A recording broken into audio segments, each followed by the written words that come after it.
I don't need any more squirrels in my life. There's way too many of them. Thankfully, we have systems in place that actually help eliminate some of those squirrels. So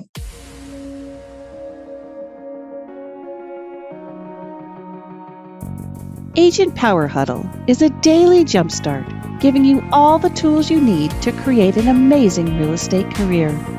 Led by top experts in the field, you'll learn how to sell more houses in less time while creating the life you want.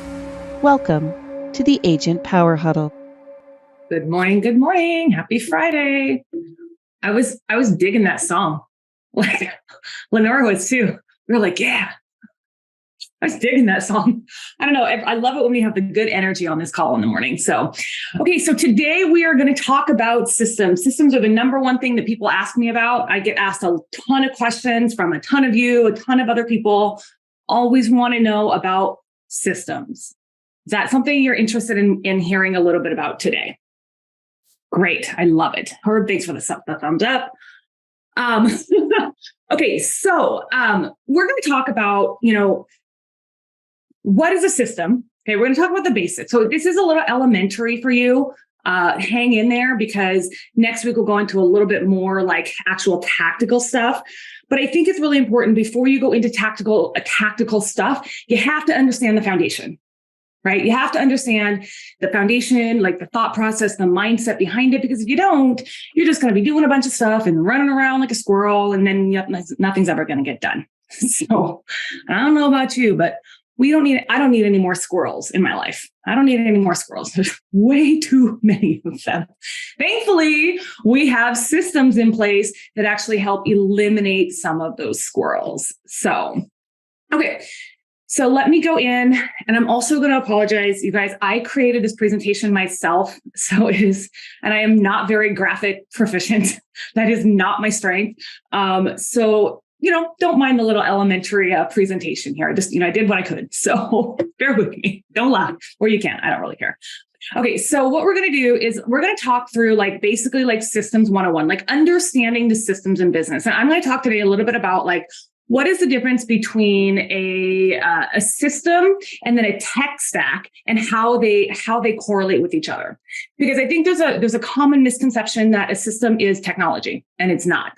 It is, but it's not at the same time. So that's what we're going to go over today. Feel free, as you know, on any of my calls, put any questions in the chat. Raise your hand, come off mute. Don't make me be the only one talking the whole time. As much as I love to teach, I also like to talk to people. So there's that. Okay. So basically I want to identify or define what a system is. So basically a system is a collection of processes. It's a collection of workflows, standard operating procedures, SOPs that work in conjunction with each other to run your business effectively. It is a specific framework that creates structure and consistency. How many of you have read the book, Raving Fans? Let me stop sharing for a second so I can see. No one. No one here has read Raving Fans? Oh my gosh. Okay, hold please. I'm going to give you my link. I want you to go. If you want to, I would highly recommend you read it. I'm going to show you something real quick.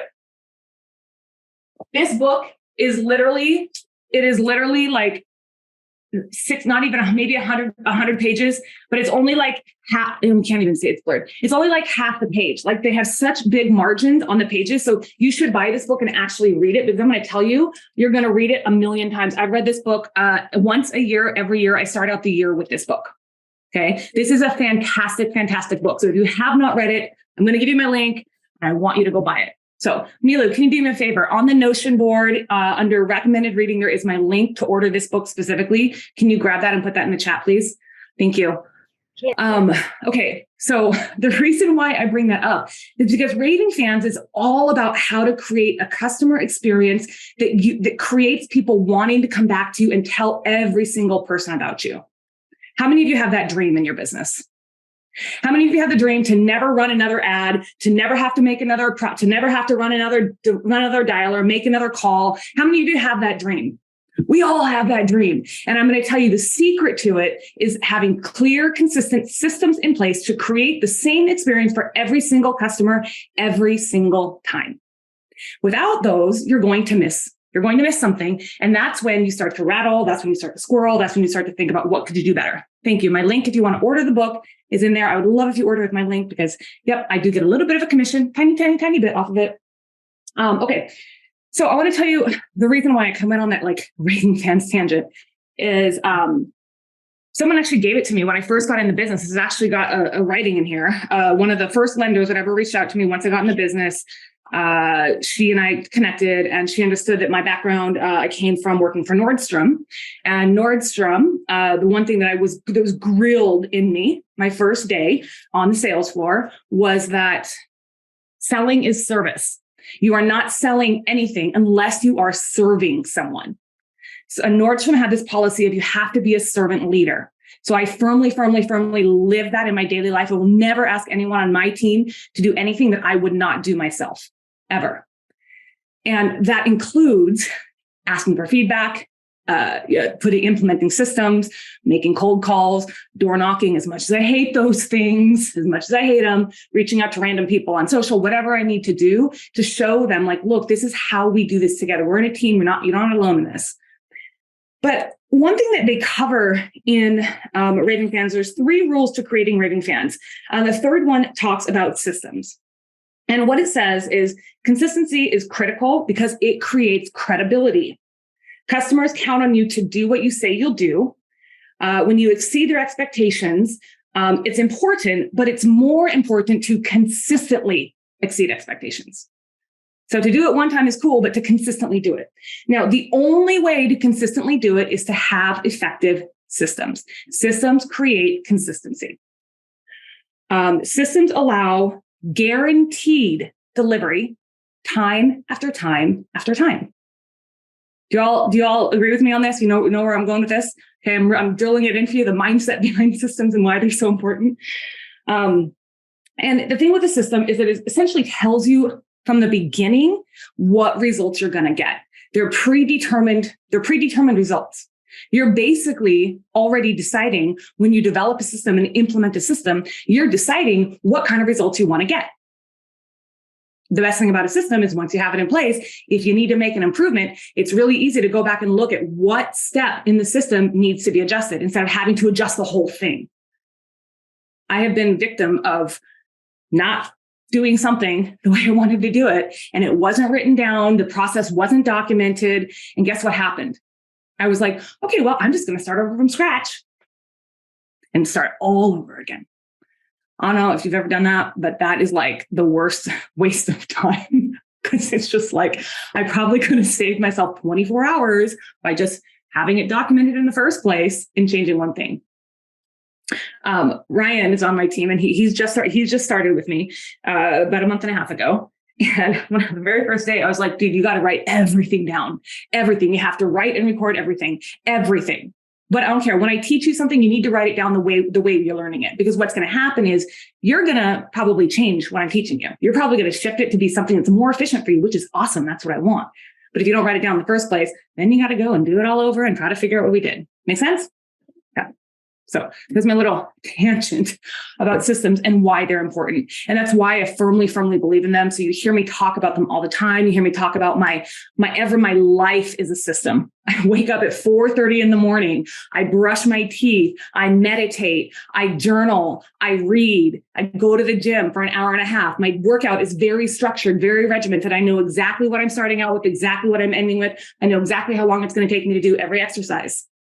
I know how long my gym is going to be. So that tells me how much time I'm going to have in the morning to get ready. And I want to be ready by 7:30.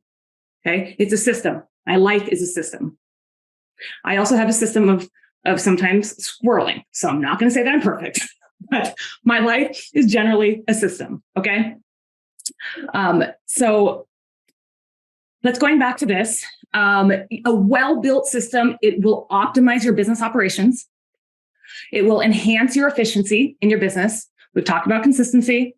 It will improve your customer experience. It's going to allow you to scale, to have leverage, to delegate, and to step out of the day-to-day grind of your business.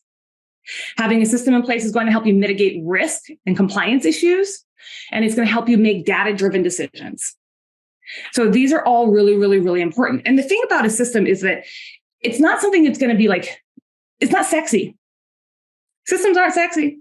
Lead gen and getting a lot of leads coming in, that's sexy. Like how to go and find a bunch of leads is really, really, really sexy, right? We love to have leads come in. But if you don't have a system in place to nurture and convert those leads, how many of you have done this? How many of you are victims of that? I'd love to see it because I know I'm not the only one who's done this before. You can have a ton of leads come in. Bring them in, bring them in, bring them in. Okay, crap. What do I do with them? I go on these Street Text mastermind. I subscribe to Street Text. I use Street Text for lead gen. I'm on these masterminds and I hear so many people. What do I do with all these leads now that they're here? And I'm like, you got to have a system in place because the system is what's going to help you set the foundation for your long-term success, for your growth, and to allow you to have resilience in a competitive market. And this market right now is highly competitive. Agents are dropping like flies, but there's not a ton of inventory, right? A lot of people aren't selling. A lot of people aren't buying. Like our market has shifted to where you have to really have something that helps set you apart, something that makes you be better and different than everyone else, right? A system will allow you to create that resilience. So when the market shifts, right? When the market goes up or down, it doesn't matter. Another reason why systems are really important is, okay, I'm going to come off. Someone told me to stop doing this, stop share, but I don't care. My call. I can do what I want. So the other thing about a system is how many of you have done this? Okay. October, November, December. Okay, well, I don't really have a lot to do right now. So I think I'm just going to do heads down and I'm just going to do my vision board. I don't really want to put a lot of money into marketing. So I'm going to cut my marketing expenses back. How many of you have done that? Then what happens, right? Then what happens is January comes around. Oh, crap. I'm starting to get my phone starting to ring. We're starting to get busy. Oh, no. So spring comes and all of a sudden you're like, I need to just get all these people taken care of. But you don't have anything in place to help continue to generate the leads. So after the spring season, you go into the slump again. That is what happens 100% of the time. And that is why agents go like this. Okay. So that is why systems are important because a well-defined system is going to allow you to not have that. Now, I'm not going to say that I don't have slumps in my business. We all have slumps. Every business has ups and downs. Every business has increases and decreases. But am I straight across the board on finances? Do I know exactly where my finances are going? Do I know that when all that money's coming in the springtime, that I'm putting more toward my winter nest egg, toward those months where I'm a little bit slower, right? Those are the months when my systems really take effect because then I don't worry about the down slump. My business could literally go, I'm not manifesting this. My business could literally go the next 6 months with no closings and we would be okay. Everyone on my team would be paid. Every system would be in place because I have financial systems in place to make sure that I don't have to worry about that. I don't want that to happen. I definitely don't want to run my reserves dry, but systems allow you to be able to have that. Okay. So let's talk about the difference between a tech stack and a system. Okay. Nina, you raised your hand. Do you have a question about that? No, it's at the end. I can wait. I'm going to write my questions down so I don't forget them. Cool. Sorry about that. No problem. It's okay. So the difference between a tech stack and a system, because this is where I think a lot, like yesterday I talked about systems and someone was like, are you talking about KV Core? Well, here's the difference. Like a tech stack is a set of technology. It's a set of technology. It is a set of it's a toolbox of software that you have chosen to perform a specific task.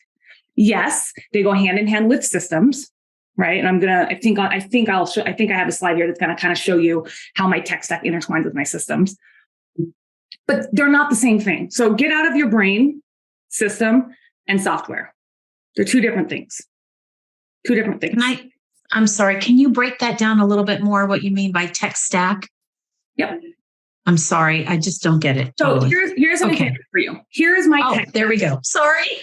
No problem. Here's my tech stack. Street Text, Zapier, Follow Up Boss, Notion, Google Workspace, and Loom. Make sense? These are the technologies that my business uses. Everyone on my team uses all of these tools for different pieces of our business.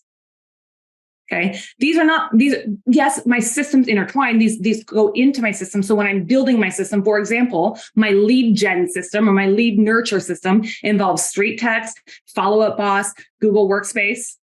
and Loom. So they all intertwine with each other, but my system is not Street Text. My system is not just Zapier. Does that make sense? Does that help a little bit? Well, that's the question. I don't know. But that's the difference. So the difference is that like your technology is not the system. Okay. They go hand in hand. I'm going to give you an example of some famous systems to think about. Okay. And these don't necessarily include, they include technology, but they're not only technology, right? McDonald's. Okay. I don't know the last time, I have not gone to a McDonald's forever, but I promise you, if I were to go to a McDonald's, it would probably taste almost the exact same as what it used to taste. And it would probably take the exact same amount of time as it's always taken, a minute.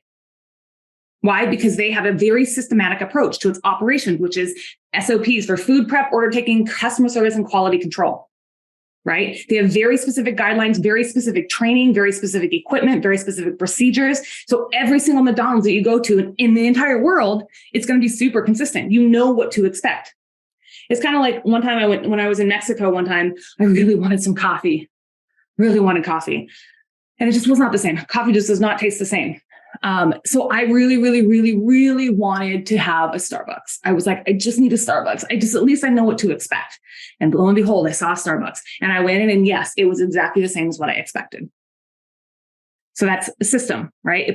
It creates consistency, the exact same experience every single time. Another system to think about is FedEx. Okay. FedEx, it's very, very, very efficient. Like when I actually got my black belt in Six Sigma, I was actually before I was in one of my corporate little fields was I did a stint in business process. So that's where I really learned about how to be more efficient. And one of the examples we talked about was FedEx and UPS. And how they save so much time and so much money by just changing little tiny things in their process. So FedEx, they have a system that includes very specific SOPs for package pickup, sorting, transportation, tracking, and final delivery. When you walk into a FedEx, do you know exactly where you need to go for what you need? Yeah. Package drop off, package pickup, print orders. It's very clear, very specific, right? They have hubs, logistics centers, delivery vehicles, tracking systems, personnel. They all work together in a system to ensure timely and accurate package delivery unless they're late. FedEx is very rarely late for me though. So, and the thing about FedEx is it's allowed them to scale, right? Having systems in place, having these standard operating procedures that everybody follows the consistency, that's allowed them to provide reliable and efficient service on a global scale. Let me ask you a question. Based on your business today, if you were to pack up and move to another state, would you have a business? I'd have the same business because I don't really have a system. So it would be the same. I mean, yes. How would you build your business? I have to start systems. Well, like you're saying. Yeah. I mean, I don't have a set, do this, which is what I need. Yeah. Systems are important. Dewey. And you have all of that. You're great about it. So thank you for sharing. Mm-hmm. So what is the difference then in system and processes? I think the process would be the next step then, because I do have the system and then literally I can see him implement the same system. And even if I move to the different state. A process is the specific step that you do to complete that part of the system. Yeah. So we have checklists. We have these will be the next step of the system. Yes. Then if I move, yes, I will have the same system is there. Only now change the location zip code for lead generation. Mm-hmm. The changing city name, something like that. Yep. There you go. Okay, so we went over that. We went over the tech stack thing. I was going to show you kind of what my tech stack looks like versus what my systems look like. Here are my systems: sales, hiring and operations, or hiring and HR, operations, expenses and budget, compliance, and marketing. These are my systems. I have systems for everything in here. Okay, these are all of my systems. I'm going to really stress the scalability of systems really comes You got to get them in place, but you can't really scale unless you really master this piece. You have to master hiring. You've got to hire the right people.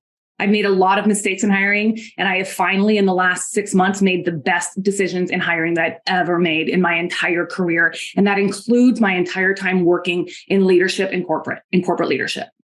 I've made the best decisions. The people that I have on my team now are absolutely the right people that need to be here. I want them here. They want to be here. We enjoy working with each other, except for when business is like, we got to do something, right? But it is what it is. It's a normal business. But a lot of that is because I've buttoned up my hiring process. I buttoned up, and I'm going to show you what some of my HR systems look like here. I buttoned up my 4 quadrants of hiring. So before I even go and write a job description, I'm doing my 4 quadrants of hiring. If you didn't see my 4 quadrants of hiring training, I highly recommend you go watch it. It is in Agent Power Huddle, but this is this training here, 4 quadrants, how to determine who to hire first. I do this every single time before I even write a job description. What I used to do when I first started hiring people is I was like, okay, well, I think I'm going to try to find somebody to do this. And then I hired them, and then their strength, that wasn't their strength. And I'm a firm believer in strength-based training for strength-based leadership. I want people to do things that they want to do, the things that they're the best at, because I'm going to tell you something. If you are not working in your strengths, it is exhausting. It's demoralizing. It's not great. And so this is part of my system, 4 quadrants of hiring. I have a system for writing a job description. I have a system for interviewing. You can probably ask any of the people on my team, my interview process. It's more of a grilling process, to be honest. But I think understanding why I interview that way, once they come on board, they understand, okay, this is why you interview that way. My interview process. I don't do just one interview. Guys, it's a questionnaire they got to fill out before they even get to an interview. Then they do a pre-screen with a completely third party who's not even in real estate. Okay. And then they come to me, and then I do an interview, and then I might do a working interview.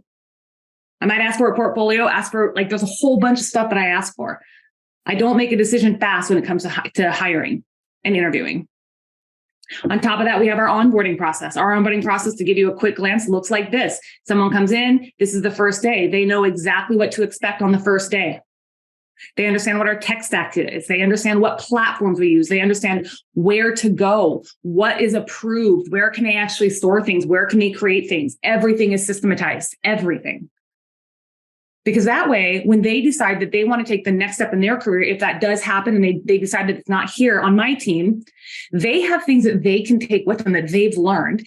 And I also know that nothing's missing, that I can easily bring someone right on in, right?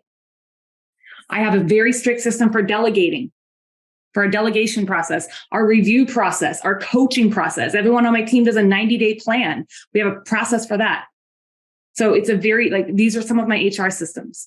A couple of my sales systems: lead gen, lead nurture, lead conversion, client onboarding, client offboarding. I have a dream buyer system, dream listing system, listing conversation system, listing prep system, dream marketing system, and an open house system. I have an open house training that this is how we do an open house. This is how we do it. Here's your step-by-step guide. This is how we do an open house. So there are very, very, very clear systems for everything. And the thing is, the next question people are going to ask is, where do you document them? How do you build them? What do you do? We're going to go into that a little bit further on our next call. But I am going to tell you that having these systems in place, hiring and sales systems, having these systems in place has dramatically changed the face of my business. And I'm going to also let you guys know that you probably also have a lot of these systems in place. You probably do. So if you think you don't, you probably do. I'm going to challenge you that you say you don't. But every single one of my systems are clearly defined, clearly laid out. My clients understand what to expect. I have a system for onboarding my clients. Here's what to expect. Everything you need to know. Here's what we need from you next. What I need from you. Everyone that works with me understands what to expect. We have a client offboarding system. Client offboarding system is very similar. What to expect next. You're going to get this X amount of requests for reviews. And I can tell you, We've been falling off of the client offboarding system. We have not been as consistent with it as we need to be because my reviews have been a lot harder to get lately. But when I was on it and we were doing it every single day, I never missed a review ever. So every single person on my team understands that we have systems. There's always questions about them. I don't expect everyone to learn them in a day. It's not going to happen. But I do expect that if there's feedback on them, that we improve them, right? Like we improve the onboarding process. Like the best time to improve an onboarding process is when you're onboarding somebody. The best time to improve an interview process is when you're interviewing somebody. So these are the systems that I have in place. And then I break them down even further. So next week, I'll go into with you a little bit more about how to incorporate tech stacks and systems. I'll show you I'll show you like a process module and what it looks like for me. A lot of people ask me about my street text system, lead nurture system. So I will show you what that looks like. And maybe even give you a couple of thoughts to think about when you're developing your own systems. Okay. That's all I got for you. Julie. Do you really go through that whole manual that you just showed us for the client onboarding with the client as like a buyer consult or the sell or the listing presentation after that, once they become your client? Do I really go through it with them? Like do you literally sit down and actually go through that whole 100%. kind of module? 100%. Okay. You know why? Not just email them like saying, hey, this is how the process is going to work. Yeah. Because I want to create raving fans. 99% of agents will just email it and say, I sent it. Right. Because I'm not 99%. Yeah, I call that as expectation meeting so that we both are on the same page. And so that's the next meeting after they sign the listing contract or the buyer agency contract. And then now you hired me as your agent and this is how I will do it, like expectation meeting. So, yep. Okay. Yep. In my dream method, it's actually the refined stage. So that's what we call it.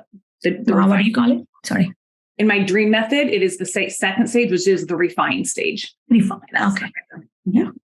Thank you. Yeah. Nina. Okay, thank you. I wrote those questions down.